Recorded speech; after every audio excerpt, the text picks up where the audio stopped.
Assalamualaikum warahmatullahi wabarakatuh. Hai anak Bu Guru yang soleh-soleha, apa kabarnya hari ini? Semoga senantiasa dalam keadaan sehat walafiat ya. Nah, gimana? Sudah belum sholat duha pagi ini? Semoga sudah sholat duha semua ya, karena itu rutinitas kita kalau di sekolah. Kalau di rumah tetap dong dijalankan rutinitasnya, benar nggak Bu Hanim? Iya dong, dan juga jangan sampai kalian tertinggal ya merojaah di rumah, karena itu sangat penting, karena udah hafalan kalian udah banyak kan. Oke deh, gimana udah menonton video sejarah kurbannya yang dikirimkan tadi? Nah, Ibu harap semuanya sudah menonton ya. Sekarang waktunya Bu Lia dan Bu Hanim akan menyimpulkan sedikit tentang itu semua. Apa itu kurban ya Bu Hanim ya? Iya. Jadi kita mau jelasin sedikit nak ya tentang apa sih sebenarnya kurban itu. Tahu nggak Bu Hanim?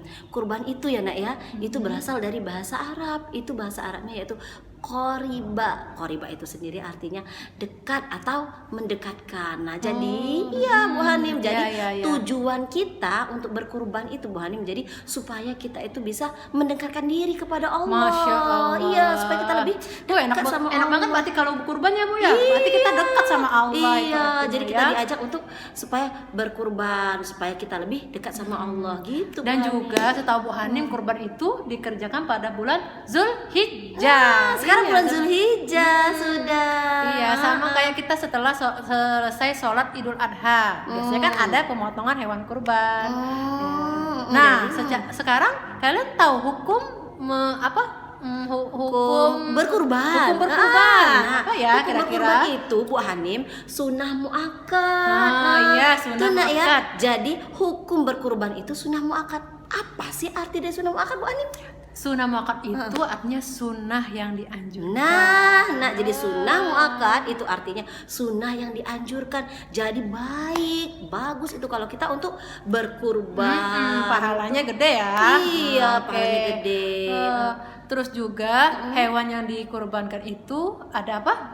Ada Seperti sapi, kambing, unta, domba. Masya Aduh. Allah. Kalau ayam boleh nggak beli ayam? Oh, boleh nggak nak? Boleh Kita- nggak boleh ya kalau Iya. ayam itu dikurbankan. Yang hanya boleh domba, kambing, sapi atau unta. Iya. Nah, itu adalah jenis-jenis hewan.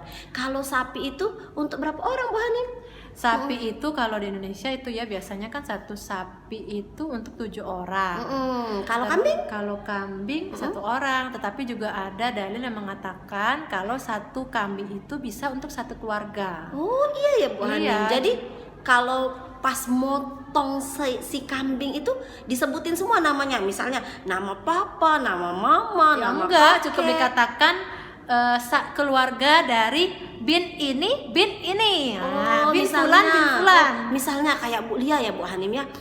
Bu Lia kan sudah menikah Bu Hanim ya. Jadi mau kurban misalnya, berarti yang disebutin nama suami Bu Lia ya gitu. Iya, berarti keluarga. Dari nama suami Bu Lia. Iya. Gitu. Masya Allah. Wallahu alam ya, itu karena setahu Bu Hanim, tapi cuma kalau ada kesalahan maafkan ya. Oh, Masya Iya. Allah gitu ya Bu Hanim. Ternyata gitu, Bu Lia baru tahu juga ya.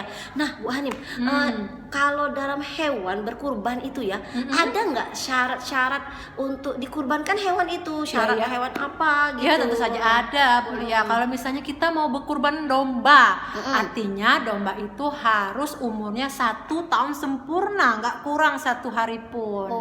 Sedangkan kambing itu 2 tahun sempurna, boleh juga lebih bagus lagi. Sapi pun begitu 2 tahun. Kalau lebih umurnya, misalnya lebih sapinya lebih dari 2 tahun, Ya kambing- boleh, lebih bagus lagi. Oh, Masya Allah. Dan lebih bagus lagi kalau sapi itu gendut, kambingnya gendut.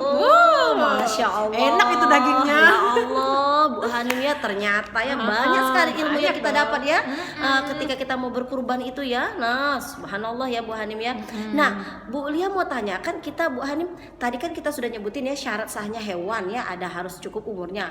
Nah ini kalau ada nggak hewan itu tidak sah walaupun dia kambing, sapi, domba, unta, tapi dia tidak sah untuk dikurbankan? Iya, Ada nggak kira-kira? Tentu saja ada. Kita nggak sembarangan memotong hewan. Tentu saja hewan itu salah satunya itu tidak cacat, artinya nggak buta, nggak pincang. Terus salah satu bagian tubuhnya itu nggak ada yang hilang. Misalnya mau kurban kambing, kambing itu nggak ada kaki, nggak ada telinga. Waduh, nggak bisa itu, nggak syah ya. Iya. Oh gitu ya Bu Hanim ya. Jadi berarti kalau misal hewannya sakit kurus, boleh nggak dia dikurbankan? Nah iya, itu juga nggak boleh. Kasihan lah, nanti kan ikutan dagingnya itu kan berarti dia mengandung penyakit juga kan. Oh berarti kalau seumpama Bu Lia suka lihat ya, kalau pulang sekolah itu suka lihat ada yang sapi tuh buntutnya hilang. Berarti itu nggak boleh juga ya dikurbankan? Boleh, itu berarti dia kan nggak sempurna. Kita kan menginginkan segala sesuatu itu diberikan oleh Allah itu secara sempurna. Seperti Allah juga mencintai kita secara sempurna. Oh Masya Allah nak.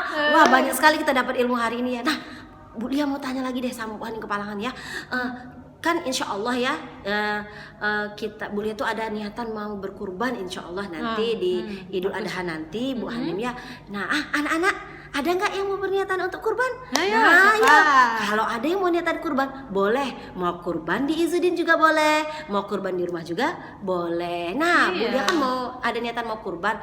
Nah kira-kira ketika sapi atau kambingnya itu dipotong itu mau dibagiin ke siapa aja itu Bu Hanim? Bu Lia bisa kasih siapa aja dagingnya tuh? Karena Bu Lia mau berkurban, tentu saja Bu Lia dapat dagingnya. Terus kerabat kita juga bisa, fakir dan miskin itu tentunya harus dapat. Berarti kita sendiri boleh ya? Boleh. Berarti. Tapi jangan semuanya, harus dibagiin ke yang membutuhkan, ke fakir miskin, tetangga, sama tetangga kerabat tadi. iya. Oh gitu. Ya. Oke lah Bu Hanim. Paham Bu Lia. Nah ketika kita mau nyembelih Bu Hanim ya, itu kan ada adab-adabnya nak ya, ada cara-caranya ketika kita mau menyembelih ya, menyembelih hewan dari kurban tersebut. Nah itu adabnya apa saja Bu Hanim kira-kira kalau dalam Islam itu? Adab penyembelihan hewan kurban itu kira-kira yang pertama tuh apa sih? Satu, hendaknya yang menyembelih adalah orang yang sudah baligh, orang Islam. Oh itu Bu Lia juga pernah dengar katanya kalau menyembelih itu harus orangnya yang berkurban sendiri itu, tapi sebenarnya ya, tapi kalau dia mampu kalau dia tidak mampu nggak kalau usah. takut, kalau misalnya dia ngeliat darah takut ya bisa itu ya Bu Hanim, berarti disuruh bisa ke orang lain diwakilkan ya. tuh orang yang alim lah ya. Berarti bisa diwakilkan ke orang lain. Terus menggunakan pisau yang tajam, karena kalau tidak tajam menyiksa. Iya. Jadi dia gunakan pisau setajam mungkin berarti Bu Hanim. Jadi ketika kita menyembelih itu jadi tidak menyiksa, tidak langsung menyakiti. Dan kalau bisa juga hewan kurbannya itu tidak melihat temennya yang disembelih. Wah, kesian kan? Stres dianya. Aku mau disembelih juga. Wah, stres dia. Ternyata hewan bisa juga stres ya Bu Hanim. Iya.